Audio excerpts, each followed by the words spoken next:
program nasional tuh yang jadi judul kita hari ini Mbak, yaitu ketahanan keluarga anti narkoba.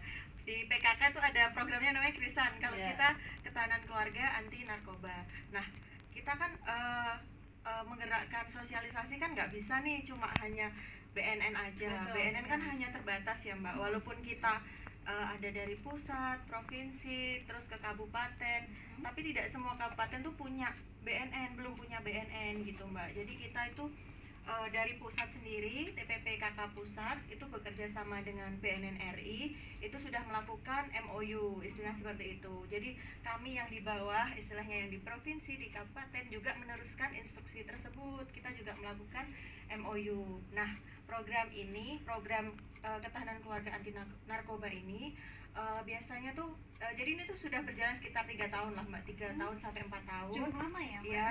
Nah, itu kita itu sebenarnya di awalnya itu diberikan kepada di desa bersinar. Ada kan, ada program desa bersinar di BNN, itu kan juga program prioritas nasional kita. Nah, tapi di setiap tahunnya itu hanya terbatas 2-3 desa. Jadi ketika ada desa yang terpilih menjadi desa bersinar, kita berikan pembekalan macam-macam, ada sosialisasi, ada menjadi agen AP, agen perubahan, terus ada ketahanan keluarga anti narkoba, sama ada remaja teman sebaya. Nah, untuk ketahanan keluarga anti narkoba ini kan ketahanan keluarga. Kami tuh nyangkutnya berarti PKK kan tujuannya bukan intinya ya, tujuannya adalah membuat keluarga yang tahan ya Bu, dari segala aspek, dari pendidikan, dari kesehatan, terus dari ekonomi kayak gitu. Nah, makanya kita bekerja sama dengan BNN supaya bisa menyasar ke seluruh lini masyarakat. Apalagi PKK kan istilahnya ya, kalau di kabupaten pasti yang tertinggi adalah yang menggerakkan PKK kabupaten. Betul. Ya kan, di bawah PKK kabupaten ada PKK kecamatan. Nah, di bawah kecamatan ada desa sama kelurahan. Makanya dari itu kita ngajak di Pokja 1 khususnya yang terkait tentang narkoba untuk sama-sama turun ke bawah gitu, ke kecamatan, ke desa, supaya orang-orang yang ada di kecamatan desa tuh juga tahu informasi ini walaupun dia bukan desa bersinar, seperti itu Mbak. Kita sharingnya kemarin kita ada BIMTEK ya Ibu ya. Iya. Kemarin kita ada BIMTEK juga mengundang ibu-ibu camat dan perwakilan desa untuk memberikan soft skill tentang ketahanan keluarga. Keluarga yang seperti apa sih yang supaya tahan dari ancaman narkoba ya, kayak gitu. Kemarin kita melaksanakannya selama 2 hari. 2 hari di bulan Juni. Nah, itu setelah itu kita juga melaksanakan BIMTEK tersebut. Kita harapkan nanti di bawah itu, di kecamatan, di desa itu kan juga ada pojanya juga kan Mbak. Betul. Nah, jadi bisa turun ke bawah hingga ke Dasa Wisma yang tadi disampaikan oleh Bu Winu. Karena kan belum tentu loh Dasa Wisma itu datang ke desa atau kelurahan ya Bu. Biasanya mereka tuh lebih ke, karena RT itu infonya kan biar sampai menyasar ke titik paling bawah, seperti itu Mbak. Nah, kita kembali ke membahas tentang Krisan itu sendiri ya Bu ya. Nah, kalau tadi sudah dijelaskan juga sama Mbak Sari ya, kalau untuk sharing informasinya sendiri ada BIMTEK dan lain sebagainya. Dan dari PKK Ibu, kalau bisa dibilang PKK kan terorganisir dan untuk anggotanya ini banyak ya Bu. Iya, betul. Banyak sekali. Dan itu tujuannya ya Mbak ya. Dibandingkan dengan BNN Tuban ini hanya 29 Mbak.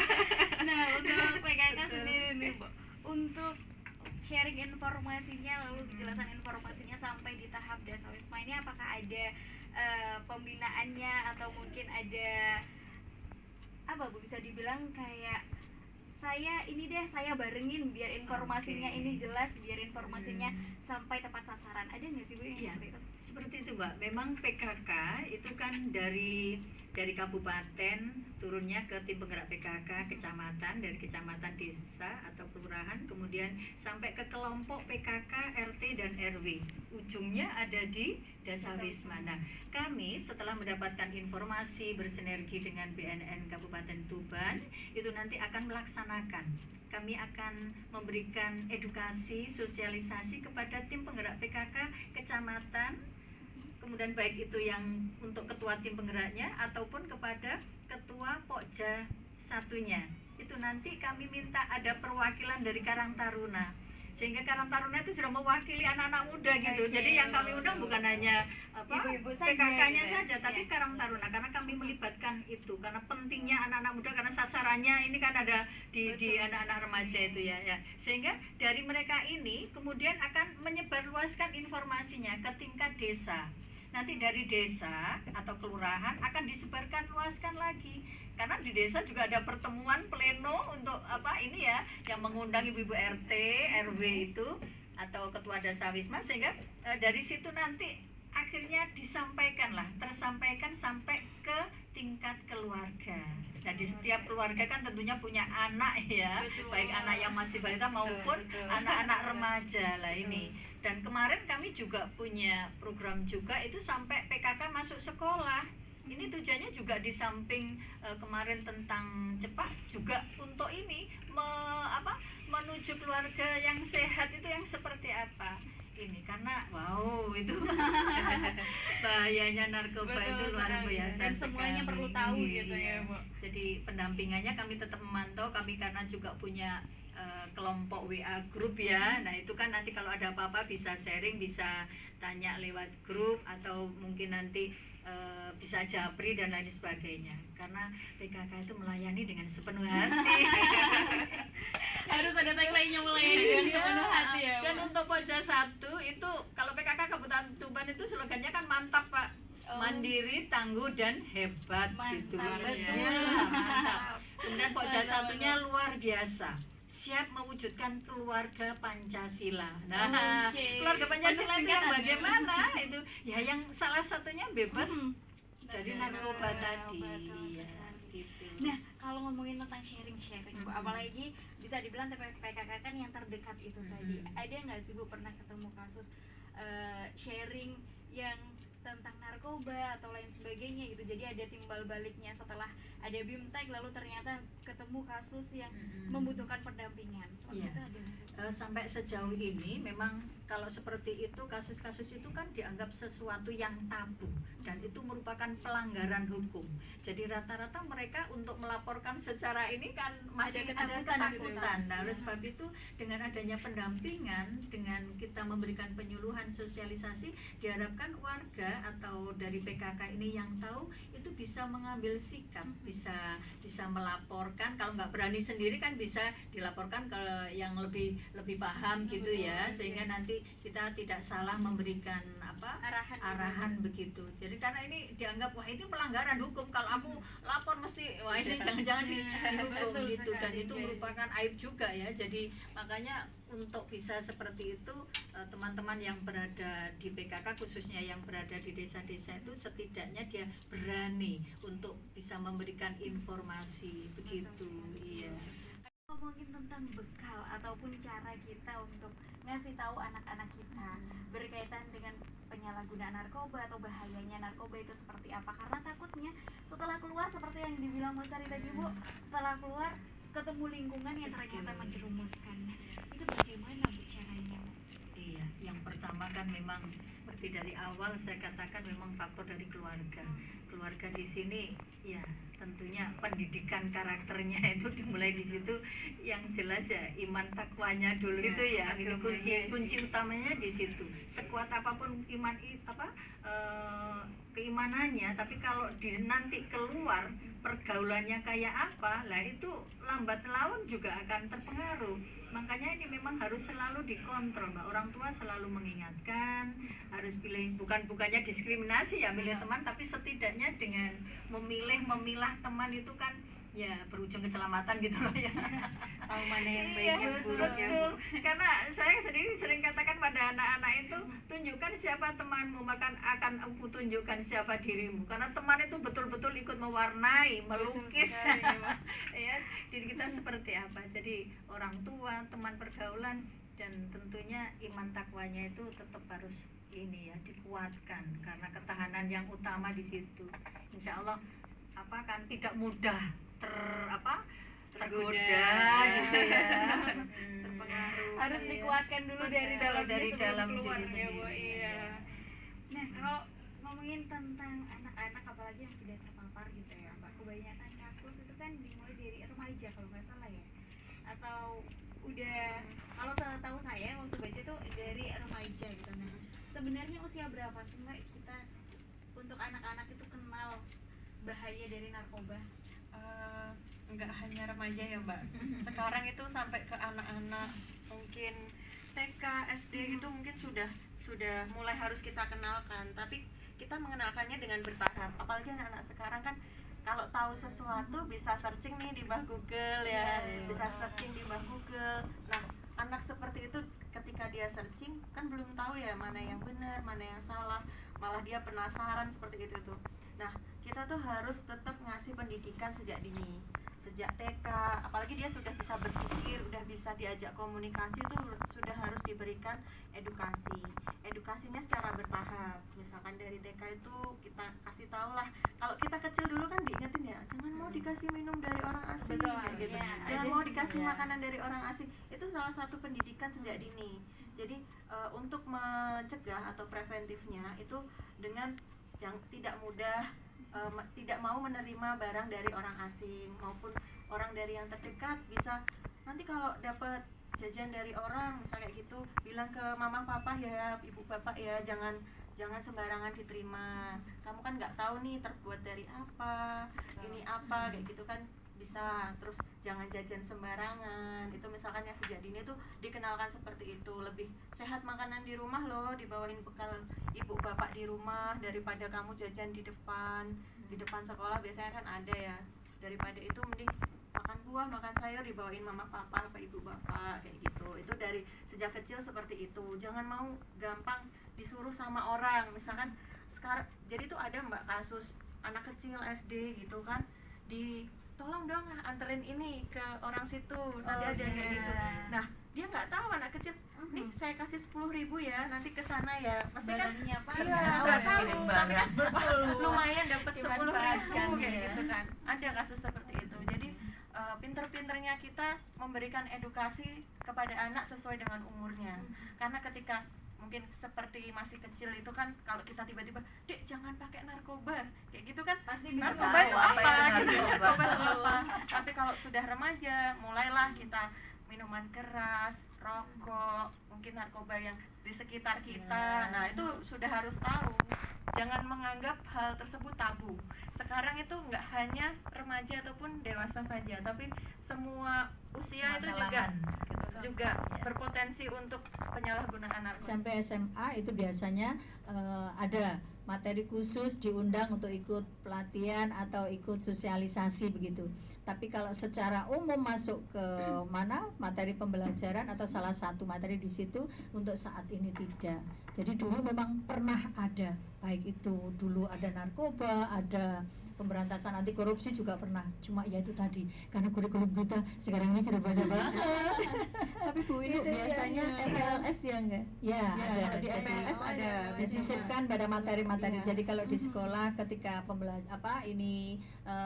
penerimaan siswa baru ketika MPLS itu ada banyak-banyak materi yang disisipkan. Kemudian kalau yang lainnya ya ketika ada ini pembelajaran di kegiatan ekskul di KKR ya, kader kesehatan remaja kalau di SMP, kemudian ada yang di SMA juga. Itu kan kerjasamanya juga dengan Dinkes, dengan Puskesmas, bahkan dengan dengan BNN juga. Sempat juga BNN ini masuk ke sekolah, kita rame-rame ngobrol di sana ya, memberikan penyuluhan. Dan kemarin juga duta anti narkoba itu sempat. Kebetulan saya juga ngajar di SMP 3 Mbak, jadi kerjasama itu bisa berjalan dengan baik karena ada MOU-nya juga. Kemudian dengan PKK dan BNN kan juga mengadakan MOU, sehingga ketika kami butuh sesuatu gitu bisa langsung ini terakomodir ya, Bu. BNN harus gercep gitu ya gitu. Kebetulan Bu ini juga praktisi pendidikan Iya, juga, iya. lalu dari PKK juga. Betul, Ini iya. sekaligus mewakili ya. Nah, iya. Untuk saat ini di kurikulum Merdeka sebetulnya untuk materi-materi ini sebetulnya kalau kita berbicara dengan pendidikan karakternya itu ya sudah masuk, karena itu kan luas banget ya. Betul, Tapi iya. kalau secara intrinsik eksplisitnya ya itu yang saat ini tidak nampak. sudah terlalu banyak. Sudah terlalu banyak Ini yang guru-gurunya bisa pada sambat. Pak Menteri. Menteri di kurikulum merdeka kok jadi begini ya. Itu ya, kita Benar nikmati ya. sekali. Yang jelas pendidikan karakter tetap kita ini ya galakkan untuk mewujudkan anak-anak generasi muda yang berakhlak karimah itu. Nah, Ya. kalau dari TPPKK sendiri Bu, selain program Krisan mungkin yang mendekati tentang ketahanan keluarga dan lain sebagainya, ini ada lagi nggak sih Bu? Kira ada Mbak yang namanya kisah ya. Kisah itu singkatan dari Keluarga Indonesia Sejahtera dan Harmonis. Ini salah satunya juga harmonisnya itu kan sehatnya tadi ya. Nah, sehat di sini sehat bebas narkoba, bebas juga dari kesulitan ekonomi. Nah, kesulitan ekonomi itu juga bisa terjadi karena adanya perkawinan dini, Mbak. Nah, perkawinan dini ini perkawinan di bawah usia ya, yang kami punya program cepat namanya Cegah Perkawinan Anak. Nah, salah satu program ini adalah untuk mewujudkan keluarga Indonesia yang harmonis tadi. Dan ini rentetannya, kalau kita mencegah perkawinan di usia dini, maka kita bisa juga untuk menurunkan angka stunting. Iya, Karena betul rata-rata kemarin ketika kami PKK masuk sekolah, anak-anak yang drop out itu adalah anak-anak yang ini yang melaksanakan pernikahan Dini gitu. dini itu ya, di bawah usia itu. Nah, rata-rata mereka kalau sudah seperti itu, faktor ekonominya juga menjadi layu ya. Nah, apalagi kalau sudah karena usianya belum cukup, Betul. apalagi kalau sudah mampu-mampu kena narkoba gini ya Mbak ya. Ini itu bisa semakin pusing nanti ini. Ya, jadi kami seperti itu. Kemudian PKBN juga pembinaan kesadaran hukum, Mbak, pembinaan kesadaran bela negara. Salah satunya bela negara itu adalah memberantas narkoba. Itu. Jadi ini programnya PKK saya kira lengkap banget ya, Mbak. Lengkap sekali Bu, melengkapi pokoknya. Ya. Pembinaan kesadaran bela negara. Salah satunya ya membela negara ini memerangi narkoba ya, gitu. ya. Ya. Memerangi narkobanya lewat mana? Bisa lewat dunia pendidikan, bisa lewat PKK-nya itu ya. Jadi ada banyak juga program-program dari PKK pun Betul. yang mendampingi gitu ya, program dari Betul. BNN kita Iya. sendiri. Nah, kalau menyasar, kalau ibu-ibu nanti dulu gitu ya, menyasar ke anak-anak, tadi ada juga duta anti Anti narkoba. narkoba, iya Nah, betul. Kalau itu berarti menyasarnya ke Ke anak-anak ya, Mbak? remaja. Ke remaja. Iya, ke remaja dan anak-anak juga sih. Jadi kita kan terakhir tahun kemarin ya itu Iya, Duta Anti betul. Narkoba 2023. Nah, teman-teman juga tahun kemarin hingga tahun ini tuh sangat aktif sekali untuk mensosialisasikan bahaya narkoba. Apalagi kalau disampaikan dengan anak seusianya itu pasti lebih masuk ya daripada Iya. mungkin yang lebih dewasa kan dianggap Menggurui menggurui, gitu ya. betul. Tutor teman sebaya ya, Ya, bisa itu dibilang terus tutor Iya, teman kalau sebaya. teman sebaya itu kan lebih masuk, lebih diterima lah. Misalkan cerita-cerita seperti apa kan sama teman sendiri pasti lebih terbuka. Lebih plong gitu Iya, ya. lebih Heeh. plong lah. Itu teman-teman juga sosialisasi ke SD, ke SMP-nya masing-masing, ke SMA-nya juga ya Bu Winu ya. Salah satu duta kita kan juga diajar oleh Bu Winu juga. Dua ya Bu? Dua ya Bu ya? Ya, murid SMP 3 kebetulan dulu Iya. yang ikut Duta. jadi duta. Iya. Sampai kalau duta itu berarti per tahun ya, Mbak? Duta itu kita rencananya sih kalau kemarin sih 2 tahun sekali Mbak. Oke. Ya insya Allah tahun depan lah. Kalau nggak ada halangan insya Allah tahun depan. Itu. Nah, yang teman-teman yang 2023 ini kemarin jadi programnya nggak hanya cuma setelah jadi duta selesai kayak gitu nggak. Iya. Setiap kita ada kegiatan yang melibatkan remaja, terus senam bersama itu kita pasti ngajak mereka karena kan suatu pengalaman yang di luar dari sekolah kan, bisa berorganisasi, ketemu orang baru dengan jadi kita tuh pas itu programnya nggak hanya yang bahaya narkoba gini-gini, kita juga ngajak jalan-jalan ke perusahaan, kita kasih mereka skill untuk ngomong di depan publik, terus catwalk juga kan. Itu jadi tuh teman-teman duta yang 2023 tuh dari awal semua, jadi kita bantu untuk memberikan skill-skill baru kepada mereka. Terus setelah menjadi duta mereka bisa menerapkan ilmu-ilmu baru yang mereka dapat gitu. Jadi nggak hanya cuma untuk remaja aja, ke anak-anak ke SD, mereka kan pasti lebih itu ya Mbak ya daripada kita. Iya, lebih Itu nyambung dengan pertanyaannya Pak Gun tadi Mbak. Iya, Jadi iya, betul. secara formalnya, pendidikan formalnya memang saat ini di kurikulumnya tidak ada secara jelas tertulis di situ ya, tapi secara informalnya dengan adanya duta anti narkoba, kemudian penyuluhan lewat instansi lain itu sudah termasuk memberikan. Karena nanti kalau yang diundang itu OSIS misalnya atau anak-anak DKG, yang jelas mereka nanti akan menyampaikan ke teman-temannya. Jadi ya itu tadi kita menggunakan anak-anak remaja, anak-anak melalui OSIS atau DKG atau mungkin PMR itu untuk menyampaikan. Karena mereka lebih enjoy menerima ilmu dari temannya daripada lewat gurunya. Kayaknya udah bosan ya mendengar dari gurunya.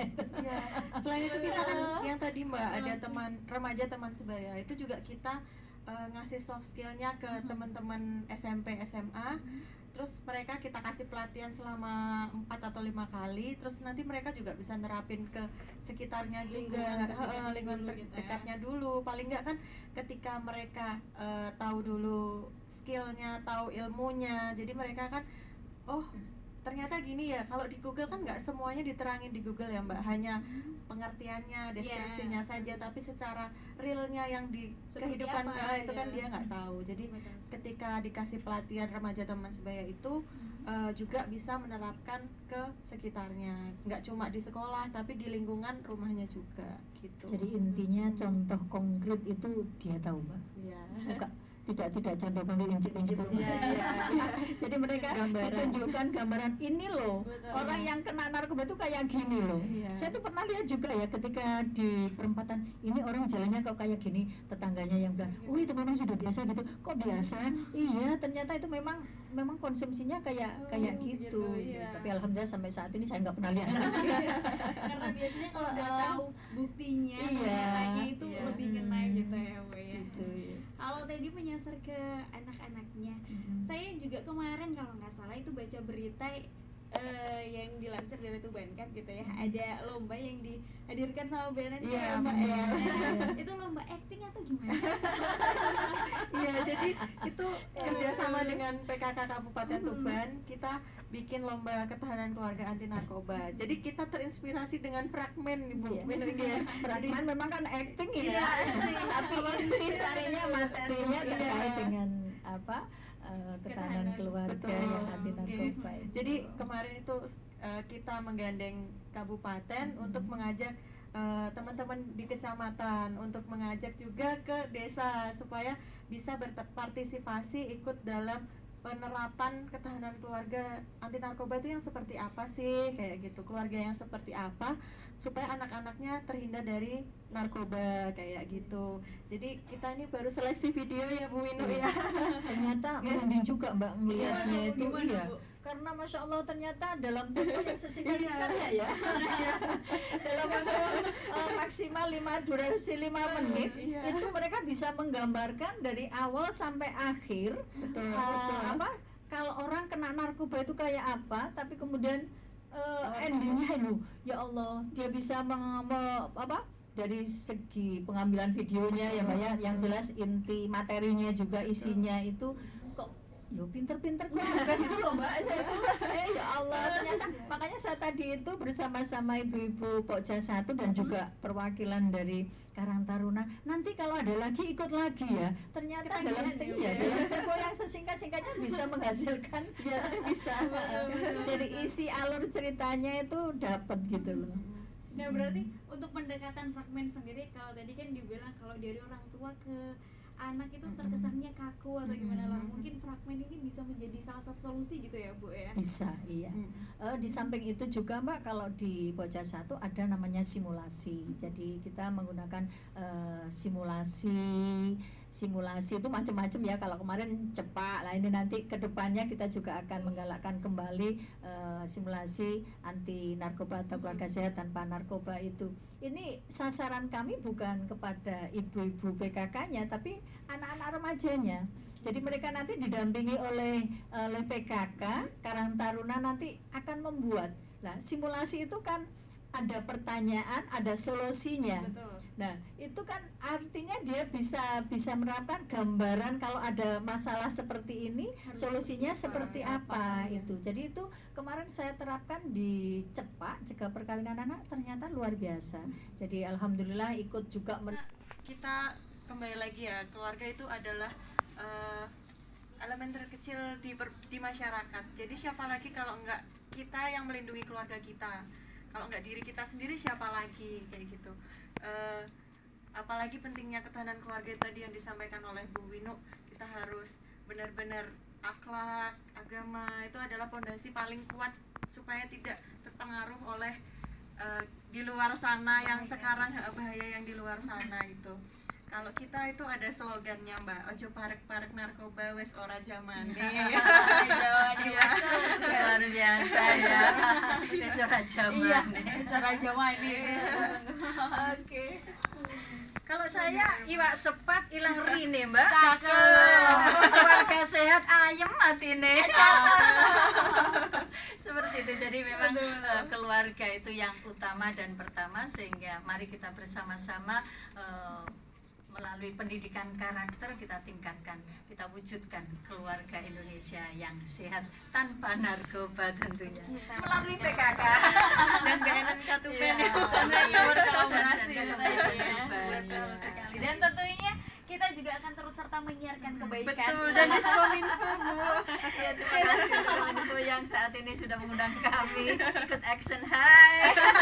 Saya sapa dulu Mbak Yani. Halo guys, untuk Pajak 1, kecamatan, desa, dan kelurahan ya, sampai ke pelosok di tingkat Desa Wisma, dan juga sobat-sobat Karang Taruna, Kaula Muda. Yuk jauhi narkoba. Betul sekali. Kita tunggu juga Bu Ino ya ke sini, mungkin teman-teman dari Pemda satu kecamatan ataupun Betul. teman PKK lainnya. Oke. Monggo untuk sharing informasinya di sini ya Teh ya. Nah, Oke, terima kasih. terima kasih semuanya. Terima kasih juga Bu Ino, Iya, terima kasih sama-sama. Mbak Sari, dan tentunya terima kasih untuk Sobat Radia, pendengar dan juga penyimak dialog ekspansi untuk edisi hari ini, karena memang waktunya yang terbatas. Kami untuk ekspansi di hari ini cukup di pukul 15 waktu Indonesia Barat. Jadi waktunya kita pamit undur diri. Terima kasih untuk Sobat Radio semuanya, dan program ekspansi edisi Selasa 9 Juli 2024 tentang tema ketahanan keluarga anti narkoba bersama BNNK Kabupaten Tuban yang diwakili oleh Mbak Sari, dan juga TPPKK Kabupaten Tuban yang diwakili oleh Ketua Pokja 1 ya Bu ya. Ada Bu Wino yang telah meluangkan waktunya, terima kasih banyak. Dan saya juga Adinda pamit undur diri dari ruang dengar Anda Sobat Radia. Mohon maaf apabila ada salah kata, dan ingat untuk tetap selalu menjaga kesehatan imunitas tubuh Anda. Sekali lagi ya, kita teriak sama-sama bareng-bareng, ojo parek-parek Narkoba. Wis ora jamane. Kami pamit. Assalamualaikum warahmatullahi wabarakatuh.